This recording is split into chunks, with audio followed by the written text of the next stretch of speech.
জাতীয় মৎস্য সপ্তাহ উপলক্ষে নীলফামারী মৎস্য বীজ উৎপাদন খামারের উদ্যোগে জেলার বিভিন্ন পুকুর জলাশয়ে 500 কেজি পোনা মাছ বিতরণ করেছে জেলা মৎস্য বীজ উৎপাদন খামার। অভয়াশ্রম গড়ে তুলি, দেশি মাছে দেশ ভরি, এই প্রতিপাদ্য বিষয়কে সামনে রেখে শুরু হয়েছে সপ্তাহব্যাপী পোনা মাছ অবমুক্তকরণ কার্যক্রম।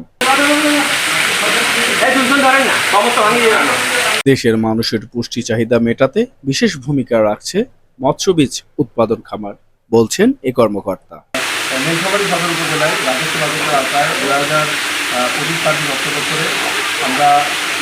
উন্মুক্ত জলাশয়, প্রাতিষ্ঠানিক পুকুর এবং বর্ষায় প্লাবিত ধান ক্ষেতে আমরা এবছর 500 কেজি পোনা অবমুক্তকরণ আজকে করছি এবং এই পোনা অবমুক্তকরণের ফলে আমাদের বিভিন্ন যে উন্মুক্ত জলাশয় বা বিভিন্ন প্রাতিষ্ঠানিক পুকুরগুলোতে মাছের উৎপাদন বৃদ্ধি পাবে এবং সেই সাথে বিভিন্নভাবে যে আমাদের জেলে বা মৎস্যজীবী আছে তাদের কর্মসংস্থান সহ অন্যান্য যারা আছে কর্মসংস্থান, তারপর আমাদের পানি জানিয়ে চাহিদা পূরণ, আর্থিক সামাজিক উন্নয়ন সহ বিদেশি রপ্তানির ক্ষেত্রে আমাদের পোনা মাছ বিতরণ অনুষ্ঠানে উপস্থিত ছিলেন জেলা মৎস্য কর্মকর্তা আবু সাইদ, উপজেলা মৎস্য কর্মকর্তা আব্দুস সালাম,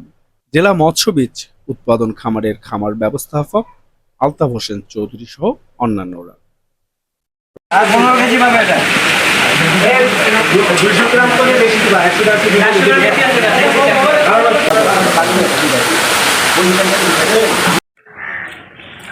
রাজীব চৌধুরী রাজু, ভোরের কাগজ, নীলফামারী।